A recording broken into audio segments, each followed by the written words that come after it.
बंधुगण प्रभु श्रीरामंकर सबुठारु अधिक प्रिय एही 6 गोटी राशि जेउ मानकर भाग्य वर्ष 2024 रु वर्ष 2030 मध्यरे बदलिबाकु जाउअछि। समस्त ग्रह मानकर सपोर्ट एही 6 गोटी राशि को मिलिबाकु जाउअछि, जहा फलरे एमानकर समस्त मनस्कामना पूर्ण हेबाकु जाउअछि। प्रभु श्रीरामंक कृपारु एमानकर जीवन रे किछि चमत्कारी परिवर्तन हेबाकु जाउअछि। एमानकर जीवन पूरा पूरी बदली जीव। जहाँ भी किछि दुख, जहाँ भी किछि समस्या आपणकर चालुथिला ताहा सब दूर होई जीव। देखंतु बृहस्पति को ज्ञान, बुद्धि, धन धान्य, आध्यात्मिकता, शिक्षा एवं कर्मर गुरु बोली कहा जाए। एणु बृहस्पतिंकर चलन द्वारा वा राशि परिवर्तन एही 6 गोटी राशि जीवन को पूरा पूरी बदलई देव। शनिदेवंकर कृपा मध्य एमानको प्राप्ति हेबाकु जाउअछि। प्रभु श्रीरामंक कृपारु मध्य एमानकर भाग्य चमकिबाकु जाउअछि। तेबे आसंतु सेही 6 गोटी राशि मानक विषय जानिबा जेउ मानकर भाग्य वर्ष 2024 रु वर्ष 2030 मध्यरे बदलिबाकु जाउअछि। जेउ मानक उपरे प्रभु श्रीरामंक कृपा रहिबाकु जाउअछि। एमाने हेउछंती दुनियार सबुठारु शक्तिशाली राशि। ताहा पूर्व एही वीडियो को गोटे लाइक करंतु एवं भक्तिर सहकारे कमेंट बॉक्स रे जय श्री राम, जय हनुमान अवश्य लिखंतु। प्रथम राशिटी हेउछि मेष राशि।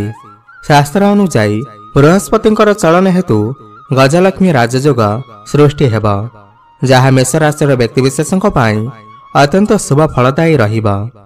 बृहस्पतिंकर शुभ प्रभाव हेतु चाकरी रे पदोन्नति हेब, रोजगार रे उन्नति हेब, परिवार रे सुख समृद्धि पाइबे, पौत्रिक संपत्ति रु लाभवान हेबे, अटिक रहितिबा व्यवसाय बा चाकरी क्षेत्र रे अग्रगति हेब, प्रेमी जुगल प्रेम संपर्क रे सफलता पाइबे, व्यवसाय रे उन्नति हेबा सहित विपुल धन लाभर संभावना बनुअछि। आय बढ़िबाकु जाउअछि। वैवाहिक जीवन सुखमय हेब। छात्र छात्री मानक पाई मध्य आगकु आसीथिबा समय अत्यंत शुभ रहिबाकु जाउअछि। आपणकर जदि एही राशि होई थाए ताहेले तळे थिबा हम कमेंट बॉक्स रे जय श्री राम अवश्य लिखंतु। द्वितीय राशि वृष राशि। ज्योतिष शास्त्र अनुसार वृष राशि लोकंक पाई आगामी समय अत्यंत ही खास हेबाकु जाउअछि। एमानकर सुखर दिन आरंभ हेबाकु जाउअछि।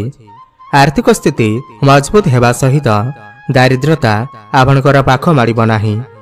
कठिन परिश्रमर संपूर्ण फल आपण पाई परिबे। एहा व्यतीत आपणकर भाग्य मध्य आपणकर साथ देव। आपनको अनेक चैलेंजर सामना करबाकु पड़ी पारे, किंतु आपण टंका संचय करिबारे सफल हेबे। छात्र छात्री मानक पाई एही समय बहुत ही भल रहुअछि।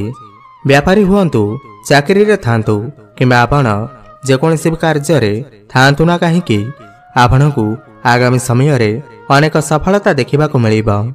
आकस्मिक धन लाभर जोग बनुअछि। वैवाहिक जीवन रे थिबा समस्त समस्या दूर हेब। बृहस्पतिंकर आशीर्वाद रु वैवाहिक जीवन रे मधुरता आसीब। धार्मिक कार्य पाई आपणकर मन बलिब। सुख समृद्धि वृद्धि पाइब। दीर्घ दिन रु लागि रहितिबा समस्या दूर हेब। समाज रे मान सम्मान वृद्धि पाइब। नूतन जान तथा जमी किनिबाकु नेई जोग बनुअछि। तृतीय राशिटी हेउछि तुला राशि। तुला राशि हेउछि शनिदेवंकर प्रिय राशि। पुरुणा विनियोगरु आपनको अधिक लाभ मिलिब। जदि कोनोसी दिगरे आपण इन्वेस्ट करथिले सेथिरे आपणकु एबे अधिक लाभ देखिबाकु मिलिब। चाकरी करुथिबा लोकंकर पदोन्नति नेई बाट फिटिब। व्यवसायी माने अधिकरे अधिक लाभ उठाई पारिबे। दाम्पत्य जीवन मंगलमय हेब। पारिवारिक संपर्क रे मधुरता आसीब। दूर स्थान को यात्रा करुथांती तेबे ताहा आपणक पाई लाभकारी रहिब। व्यवसाय रे सफलता पाइबे।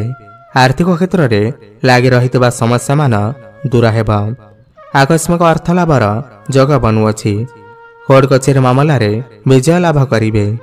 छात्र छात्री हुअंतु, चाकरी क्षेत्र हेउ, परिवार क्षेत्र हेउ, दाम्पत्य जीवन, व्यवसाय प्रतिटी क्षेत्र आपणक पाई आसंता समय आपणक पाई अनेक शुभ परिणाम आनिकरी आसुअछि। आपणकर एही राशि होइथिले तळे थिबा कमेंट बॉक्स रे जय श्री राम, जय बजरंग बली अवश्य लिखंतु। परवर्ती राशिटी हेउछि बिच्छा राशि। बिच्छा राशिर स्वामी हेउछंती मंगल ग्रह। मंगलंकर कृपा मध्य आपणक ऊपर रहुअछि। आपणकु आगामी समय रे क्यारियर रे अनेक सफलता आपण पाइबे। यह व्यतीत व्यवसाय रे मध्य आर्थिक लाभ हेबा। मोट ऊपर कहिबाकू गले आपण चाकरी एवं व्यवसाय रे अनेक आर्थिक लाभ आपणकु देखिबाकू मिलिबा। गृह रे सुख समृद्धि मध्य पाइबे। आपणकर सुखर दिन आरंभ हेबाकू जाउअछि। आर्थिक स्थिति मजबूत हेबा सहित दारिद्रता आपणकर पाख मारिब नाही। कठिन परिश्रमर संपूर्ण फल आपण पाइबे। सुख समृद्धि वृद्धि पाइब। दीर्घ दिनरू लागि रहितबा समस्या मानकर दूर हेबा।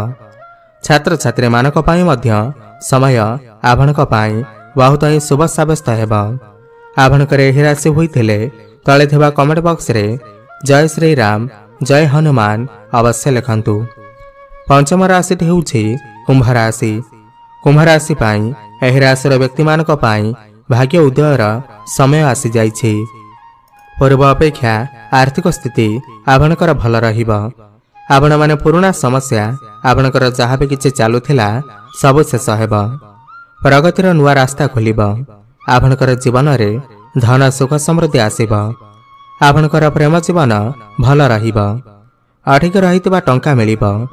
चाकरी रे अग्रगति करिवे एवं विशेष करी जो छात्र छात्री माने कॉम्पिटिटिव एग्जाम पाई प्रस्तुत हेउछंती सेमानको शुभ फल प्राप्ति हेबा। अविवाहितंक पाई विवाह होई पारे। गजकेशर राजयोग आपणकर जातक रे बनिबा। जहा फल आपणक जीवन रे अनेक उन्नति आसीबा। व्यवसायी माने आर्थिक लाभ पाइबे। वैवाहिक जीवन सुखमय हेबा। विवाह पाई चिंतार थिबा लोकमानक पाई विवाह प्रस्ताव आसी पारे। विनियोगरू आपण लाभवान हेबे। जदि कोनोसी क्षेत्र रे आपण इन्वेस्ट करंती सेथिरे आपणकू अधिक रे अधिक लाभ देखिबाकू मिली पारे। आपण अधिक रे अधिक सेविंग करि परिबे। परिवारर सदस्यंक सहित संपर्क पूर्व अपेक्षा भल रहिबा। परिवार रे हसखुसीर माहौल रहिबा। त सब दृष्टिरू कुंभ राशिर व्यक्तिंक पाई आसुथिबा समय आपणक पाई बहुत ही शुभदायक रहुअछि। शनिदेवंकर कृपा जहाँकि आपणकर स्वामी अटंती शनिदेवंकर कृपा मध्य आपणको प्राप्ति हेबा। तो प्रत्येक दृष्टिरू आपण खुशी होई जांतु।